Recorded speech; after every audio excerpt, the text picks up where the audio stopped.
I'm delighted to welcome Christopher Wylie, formerly Director of Research at Cambridge Analytica, but most recently the whistleblower behind one of the biggest scandals to ever hit a technology company. Chris, thank you for being here. Thanks for having me. Now, I've got to start by asking you about something that happened last night. Zuckerberg was in European Parliament. Did you manage to catch any of it? I did. I caught all sort of 20 minutes of him talking. Right. What was your general takeaway from the 20 minutes? You know, it's a spectacle of non-answers. Right. You know, and it's bizarrely, Facebook's strategy seems to be go to testify, whether it's you know at Congress in the U.S. or whether it's the European Parliament or sending their CTO to the British committee, and then saying I'll get back to you, I'll get back to you, I'll get back to you. That's a good question. I'll get back to you. You know, sending the CTO to the British committee, and he didn't answer 40 questions. He's the CTO. He doesn't seem to understand his own company. So you know, I think that Facebook, its strategy is mistaken. I think because at some point it will create such a barrier of mistrust between itself and regulators and legislators that it might be shooting itself in the foot by the strategy. Yeah. I think that openness and transparency and having a really frank conversation you know, would well serve Facebook, let alone the community at large. Now, there was a suggestion from one of the lawmakers in the Parliament that Facebook should be split up, that it had a monopoly on its industry, and Zuckerberg fought back and said, no, we've got lots of competitors. What's your view on that? Should it be split up? I think neither are true. I think you know there isn't a real competitor to Facebook for what Facebook is. I mean, that's like saying, you know, I'm a car company, but you know, there's competition in the oil market, so somewhere down the supply chain, there's you know, quote unquote competition. But at the same time, when you look at technology, you do get benefits of scale, right? You look at Google. Google's amazing because it's big, and frankly, Facebook is amazing because it's big. So when you look at you know the actual, if we take a step back and look at the sort of the crux of the problem is, you know, you have a dominating force in the market. In the same way that you would have a dominating force in the market with electricity companies or water companies. And so, you know, there's a question to be asked is the solution to break up a lot of these companies, or is the solution to look at how people actually engage and use the service? And in many ways, people use you know, whether it's social networking sites or the internet in general, as a utility. And so perhaps we need to start asking a question, are there essential services on the internet? And should we be looking at it through the lens of a utility rather than through the lens of market competition? Because I don't think that that just simply, quote unquote, breaking up Facebook or Google or what have you is necessarily going to solve the problem, because another company might just go and take its place. But there is a real issue when you know, I've personally experienced the market dominance of Facebook myself, because when they decided to ban me after you know, I told them that I was going to become a whistleblower, you know, they took me off of Facebook, but they also, despite the fact that the Cambridge Analytica story had nothing to do with Instagram, they also took me off of Instagram. And it's not just those two sites. Like, if you have apps that require Facebook authentication, I no longer can use those apps. And so one of the things that I learned from that experience is just how one company, without any checks or balances on that power, can unilaterally delete your existence off of the internet. And the problem that I have with that is not, you know, woe is me, I can't check out well-curated pictures of avocado toast in the morning, which I do, very good. which I do kind of miss. But you know, so it's not about that. It's the thing that I really take issue with it is the fact that this is a company that has this power, and it's not just Facebook. I mean, there's other companies that also have that power, and that when it exerts that power, there is no check on that. And there's a serious question to be asked about our, you know, that affects our democracy, which is that if a company has the power to unilaterally delete your existence off of the internet, you know, or effectively large swaths of the internet, and there's no checks and balances on that, and they can do so at will when they disagree with what you're saying or when they disagree with you coming forward, you know, there's a serious question about how that could be misused in the future, and are we concentrating that power? So it's a good question about splitting up, splitting up companies and all that, but I think actually a better way of looking at it is through the lens of, are these essential services, and therefore should we treat them as essential services?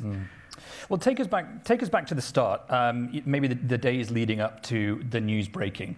Walk us through how that progressed. I know Facebook was, to put it lightly, not very keen on you saying what you said. How did that go down? Well, I'll take one step further, because I have to give credit where credit is due. So I have to take a minute to talk about the amazing women at The Guardian and The Observer. So I was an anonymous source before I became a public and named source for the Cambridge Analytica story, and I started working with the authorities on reporting this, well before this big sort of story came out. But The Guardian approached me and they said, would you be willing to come forward and be a named source in this?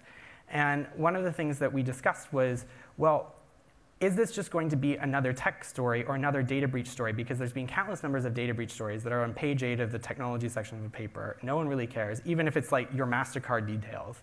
And I said, if you're going to do it, it shouldn't be a tech reporter doing it. No offense. But it shouldn't be a tech reporter doing it, and it shouldn't also be a politics reporter doing it. And so what was amazing about The Guardian's approach to it is they took a team of women from the arts and culture section of The Guardian and The Observer, the Sunday paper for the Guardian, and they led that story.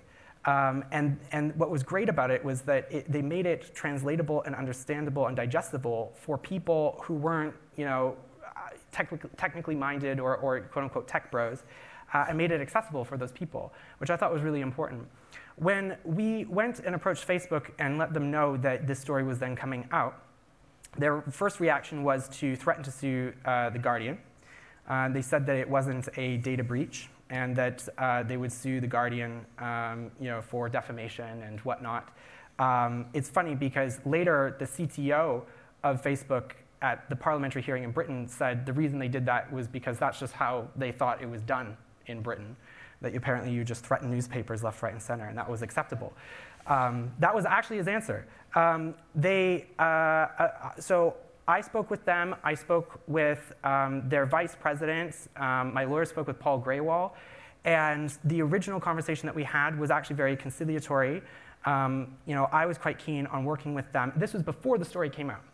And quite keen on helping Facebook, first of all, come up with a response to it where they could come forward and talk about, these are the things, this has happened, this is true, we made mistakes, and this is what we're going to do about it. And we gave them that opportunity. And they originally took that opportunity, and then 2 days later, they announced, and I still don't know who decided in Facebook that this was a good idea. They then decided to issue a press release that said that they are banning me from Facebook, because they wanted to get ahead of the story. They knew the publication date from The Guardian, because The Guardian, in good faith, gave them that. And in an attempt to further punish The Guardian, they leaked the story to, or what they thought the story was, to other papers at 3 a.m. British time. When we were asleep, basically. Yeah. So the New York Times was working in partnership with The Guardian. And I get a call at 3 a.m. from one of the reporters at the New York Times, and he's like, we've got to go live now. They're trying to get us, And I'm like half asleep, and I'm like, okay, what's happened? And he says, Facebook is trying to spike the story, so we've got to go early, but we can't without The Guardian. So the New York Times then proceeds to wake up all the editors of The Guardian at 3 a.m. and 4 a.m. It's a good way to make friends. And yeah, by the way, the worst PR strategy you could ever employ, by the way, is to wake up a major international newspaper at 3 a.m. because you're trying to spike their story. And it wasn't just The Guardian, it was also Channel 4. So Channel 4 then had to figure out, how we have to now move all of our TV programming for the next couple of days to then fit in all of this, because Facebook thought that they could get away with it, but these papers were really determined to push this story out. And I think there's a real benefit with collaborating with different newspapers. One of the things I think a learning experience for all the papers was, yes, you're competitors, but sometimes you can make a story much more impactful if you actually work together. But so the story comes out. Facebook obviously is quite upset by it. But then 1 week later, they issue an apology for the whole thing and say, oh yeah, no, we're very sorry. I then, through my lawyers, reapproach Facebook and I say, okay, well, do you want to chat? They say, no, you're still banned. Oh, and by the way, we demand now all of your personal devices, your computer, your phone, all of that, because we want to inspect them. Which, by the way, they never did before. I mean, I had been corresponding with them before, back in 2016, which is how long they've known about this. And my response is, no, there is an ongoing legal investigation. We have regulators and public authorities with the jurisdiction over this matter. You are a party to that investigation. If I give you evidence that I have already passed on to the authorities to a party that may be under investigation also, that potentially is interfering with an ongoing legal investigation.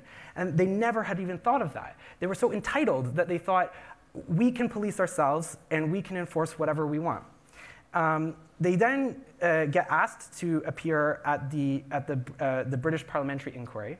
And Mark Zuckerberg continues and continues and continues to reject the invitation from the one committee that will actually ask tough questions and won't let him get away with, I'll get back to you, I'll get back to you, I'll get back to you. And the thing that I find absolutely astounding is that sort of everywhere you turn, Facebook seems to it thinks that it's trying to mitigate the reputational damage that it has incurred from this story. But the thing that I question is this a good long-term strategy? Because all it has been doing, and I can say this as somebody who's spoken to countless numbers of members of Congress, members of Parliament, MEPs in Europe, and elsewhere. How many would you say you've spoken to in Congress? 50? I mean, 20 to 50. I mean, in Congress, I've talked to so many. And on both sides. On both sides, yeah. I've had some actually really good conversations with Republicans. Well, I'm going to ask you about Ted Cruz in a few moments because you said something that I was not expecting you to say backstage, that you agreed with something he said. But we'll come back to that in a minute. Sorry, I'm talking a lot. That's why you're here. This is good. Everyone, fire up your polling devices. Sorry, that sounded a bit previous, wasn't it? Get your phones out. We're going to do some polling. We're going to do a poll because that's my favorite. I love polling. Well, and asking then questions. hold on to your hat. Yeah. So I'm curious, how many people in here stopped using Facebook after Chris's revelations were published? Does being banned count? Voluntarily stopped using Facebook. Okay, hasn't affected my usage at all. So I'll be honest, that's sort of what I'd wondered. While this carries on updating behind us, how do you think your story and the revelations that you've made, how do you think that's resonated around the world? Do you think if the average person in the street has actively changed their opinion of Facebook as a result of this? Well, I think one of the things that I find interesting is when you look at other examples of revelations about data or privacy or whatnot. So, for example, the Edward Snowden revelations. Those often had to do with government surveillance for others, right? So it's a suspected terrorist, or it's some fringe group or whatever. It doesn't affect me as a suburban mom in Minnesota. Mm-hmm. And one of the things that I've noticed from people who do come up to me on the street, because I'm easy to spot, unless I'm wearing a hat, and then I can sort of live in disguise. But is that this, because it has to do with Facebook and because it has to do with you and your data, and that what happened with Cambridge Analytica was a deliberate targeting of regular people in an attempt to manipulate and in an attempt to disseminate disinformation, so that you might be more prone, or people like you might be more prone to vote one way or the other, that it has I think, affected people's perceptions. And that also, I think the thing that's really actually affected it more is Facebook's response. Facebook could have come out, which they had the opportunity to before this story even came out, to get on it and say, there's lots of mistakes that have been made. There's lots of parties involved. We're going to figure it out. Let's have a conversation about it, and let's involve the people who are being elected to scrutinize. One of the things that I find also bizarre about Facebook's response is that, in Silicon Valley, there's this narrative about celebrating failure. There's this narrative about openness and transparency, even to the point where it's common for tech companies to reward white hat hackers for breaching into security systems, because now they know and they can fix, they can put a patch on or fix it or whatever. When a journalist goes and does that, or when civic society goes and does that, they shut down. And I think that is what is making people uncomfortable, is that the fact that they are so closed to criticism or even just basic transparency, answering questions rather than just always saying, I'll get back to you on it. So for a social network, they've been pretty antisocial. Oh, absolutely. Absolutely. It's ironic. And they talk, and the thing that always drives me insane is when Mark Zuckerberg talks about the community on Facebook, but yet they are contributing to, an algorithmic segregation of those communities. Where's the public forum on Facebook? Let alone where's the public discourse that they are part of about Facebook itself. They talk about community, but currently right now it just seems like it's a bunch of targets to make money off of. Well, let's look at this graph. What have we got? Okay, so I've hardly touched it since is actually slightly higher now than I'm a user and it hasn't affected my usage at all. I want to show a little chart. Kevin, somewhere out there, is going to put a chart up. Here we go. So this is fascinating to me. This at the top there is before Chris's revelations came out. This $100 billion drop in value of Facebook is this very obvious low point. And up there is basically present day within the last few days. So it crashed, it came back. Why is this company so resilient? So the first point that I would say is that was not necessary. That crash wasn't necessary. Facebook had an opportunity to avoid that from the beginning. Because they were silent for 4 days, 4 or 5 days. Right? And so the first thing I would say is that wasn't inevitable. They could have prevented that from happening. In terms of the bounce back, so the first thing I would say is Facebook, by the way, I think is a great company in many respects. It does amazing things, and I think it's really important what it does, and it serves definitely a role in that market. So there is innate value to Facebook. So I think that is in part reflected in that. But the thing that I would say, and that I would caution when you're looking at it from the perspective of investors, is this story is the canary in the coal mine. This was not the only company that was abusing Facebook and social data.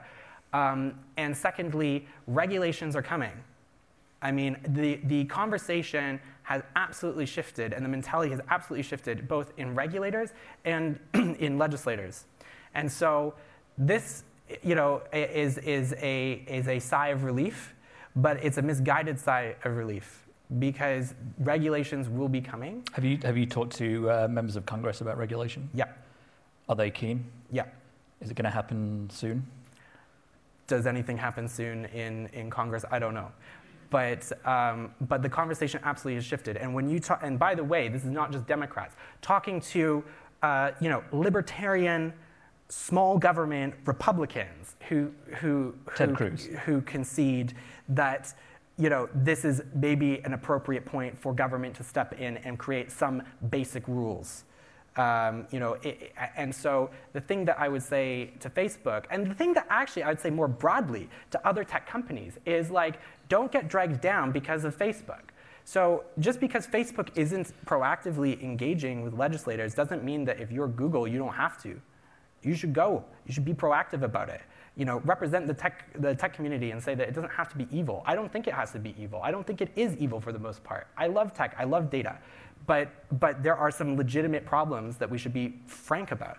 And if the company isn't frank about it, it will be on the back end of some pretty tough rules. And the unfortunate thing is some of those rules may not be appropriate for the long-term viability of a lot of the products that it uses. And there's a potential, which is one of the things that I'm concerned about, which is a ripple effect into other companies and other areas of tech that will be regulated in a way that doesn't necessarily make sense. But the only way to have logical, sensible regulation is to have an open and frank conversation about it. Mm. So you were in Congress last week. Yeah. One of the things you talked about is how Cambridge Analytica had worked on certain slogans ahead of the 2016 presidential election. Can you talk us through what that was? Yeah, so even back in 2014, that's when the company, after Steve Bannon and Robert Mercer acquired the intellectual property assets of SCL Group, which was the company that I originally started working on. That's when they decided to start testing messages like drain the swamp, or images of walls and people scaling walls, paranoia about the deep states watching you. A lot of the themes of the Trump campaign were tested very early on by Steve Bannon through this company, Cambridge Analytica, as far back as 2014. And while he was still at the company. While he's still at the company, yeah. And one of the things that I think he realized was that because there were a lot of underserved groups in the United States, and that certain frustrations that they had could be exploited or explained to them in certain ways that would be conducive to an alt-right agenda. Mm. And so, some of that message testing was used for that. You, in Congress as well, you spoke about your knowledge of sort of Russian connections. What can you legally tell us about that? Yeah, so there are documents and interactions that I'm aware of that, how should I put it, look awfully darn suspicious. There are things that haven't been published that involve references to Russian state security services, that involve known Russian or Russian-affiliated actors who were involved either with the company or in other projects for what became clients of Cambridge Analytica.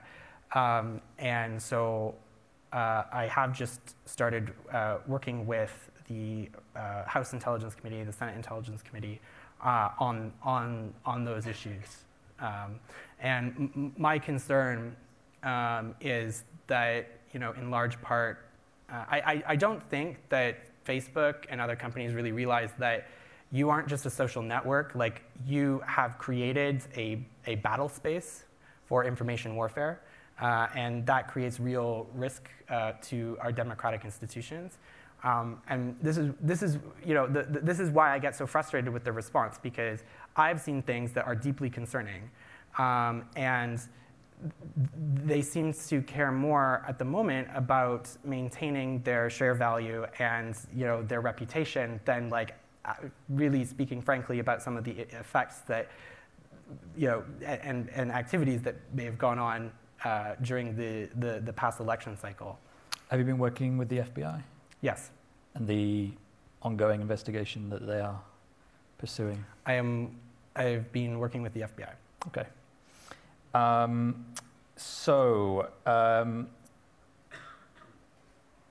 You were giving evidence to the UK in March. You said, I think it is completely reasonable to say that there could have been a different outcome in the Brexit referendum if there hadn't been, in my view, cheating. Now, talk us through your thinking on that. What do you think needs to happen as a result of what you revealed with regards to the referendum? Yeah, so the first thing that I would say is that in most democratic institutions, there are spending limits, and there are also restrictions on sharing data. The reason why there's spending limits is so that you have to listen to the voice of the people, not the paycheck of your next donor. Extending from that are rules of non-coordination, or what they call non-coordination, which means that different campaigns cannot work together. And the reason for that is so that you can't just give money to another campaign after you've hit your limit so that they can spend it for you. That is exactly what happened during Brexit. So a company that I was involved in setting up back in late 2013, Aggregate IQ, which became effectively a franchise of Cambridge Analytica, received 40% of vote leave spending. It also ran the digital campaigns of several other campaign groups. And what I have given to the Electoral Commission, which regulates electoral law in the UK, is a copious amount. If you stack up the binders, it's about that high, of emails, chat logs, et cetera, that show that there was a highly integrative relationship between all of these different campaigns that weren't allowed to talk to each other. Why is that important? Because if the vote was won by 2% of the electorate, and this is an irreversible change to the constitutional settlement of a country, not just Britain, but also the European Union itself, we can't come back from Brexit. And if there are questions about whether data was misused, as Facebook has now also evidenced in the fact that all of these different campaigns were using the same custom audiences and lookalike audiences. So if data is misused for targeting, if money was distributed to campaigns to effectively what appears to be an avoidance of electoral law, right? That we now have a vote. This is not just some little council race, that this is a fundamental vote that will affect the future of a country, not just many countries. Europe is just as affected as Britain. That if there's any question of illegality or rule breaking, law breaking, on any side of a referendum of such pivotal importance, what I would like to see is another vote. And the reason I say that I want to see another vote is because I want to be damn sure that this is what my adoptive home, Britain, wants for its future. And you described it backstage not as a second referendum, but as a proper first. Yeah, it's not a second referendum. If the first referendum had systemic cheating, then that is an invalid vote. And therefore, we should have the first free and fair vote to answer this question. And it is not about undermining the will of the people. You cannot undermine the will of the people by asking in a vote, what is the will of the people? You can't, it is not undemocratic to use more democracy. So if this is indeed what the British people want, then great. All the more power to them. Do you have any similar concerns for the 2016 US presidential election? There's a fundamental difference, right? Donald Trump is already president. Brexit has not yet happened. And so the real difference here is that there's an opportunity to prevent, if there was cheating, and if this vote was genuinely not reflective of the will of the people because of that cheating, there is an opportunity to prevent an irreversible mistake. And that is the real difference. And so that's why I care so passionately about it and presented a huge amounts of evidence to the Electoral Commission. And Facebook has now come out and said, actually, yes, there were the same custom universes from all of these different entities on Facebook. There were lookalike audiences. This looks like it was actually just one large campaign that for reporting reasons just moved money here, here, here, or here. But the law is the law, and we should respect the law. You've been generally pretty open with your critics. You take criticism that you've received, pretty well. I would say. One piece of criticism that I've seen a few times is, whether you should have come out sooner about the revelations of Cambridge Analytica, prior to the election. And I'm curious, Do you wish you'd have come out sooner? So, I was put into a very difficult situation because after I left Cambridge Analytica, I got sued, not just a couple months later, and in order to settle that. And by the way, that's not because I was quote unquote a disgruntled employee. It was because they were worried that I was going to talk about it. I signed what they call an undertaking of confidence or confidentiality, which is like a super NDA. And when you are facing, Steve Bannon and Robert Mercer, one of the richest people in the United States, that's quite an intimidating experience. And also, it didn't become real to me, the effect of what this company was doing, until I started seeing its actual effect. And it was very soon after Trump got elected, which is when the Guardian actually approached me about it. And also that, I then started becoming an anonymous source to the Guardian, and then started working with regulatory authorities in Britain about the matter. And the thing that I would say about whistleblowing is that it's not, there's no moment where you just decide to go public. It's very much well, at least for me, it was very much a gradual process. But the Trump vote was essentially the catalyst for what happened. I mean, because the themes were so familiar and they just clicked in my head, and it was Steve Bannon who then started running everything, and the company got moved over. It felt chilling to hear that in public, and so for me that was concerning. And then also the revelations about Russian interference and the experiences that I've had and the documents and things that I've seen, which add to that narrative. Is there more to come? There very well could be, yeah. It depends on how an investigation goes. Okay. Questions come in here on the app. How many more Cambridge Analyticas are out there? That came in from Paul Board. Well, I think it speaks volumes to the fact that Facebook has now banned 200 apps and applications for abuse and misuse of data. This is a systemic problem for Facebook, but also for other social media companies. And what I was saying at Congress is that this is the beginning, it's not the end. Just because this, do not take comfort in the fact that this company has now closed, because it is the beginning of something. It is the canary in the coal mine. When you decided to go public, did you anticipate that Cambridge Analytica would ultimately end up being dissolved? I went public first and foremost because I think people should know about what happened, and also but I also was working with law enforcement and the regulatory authorities to make sure that if accountability is deserved, accountability is served. So it wasn't an intent to break the company. That wasn't my intent. My intent was to reveal wrongdoing.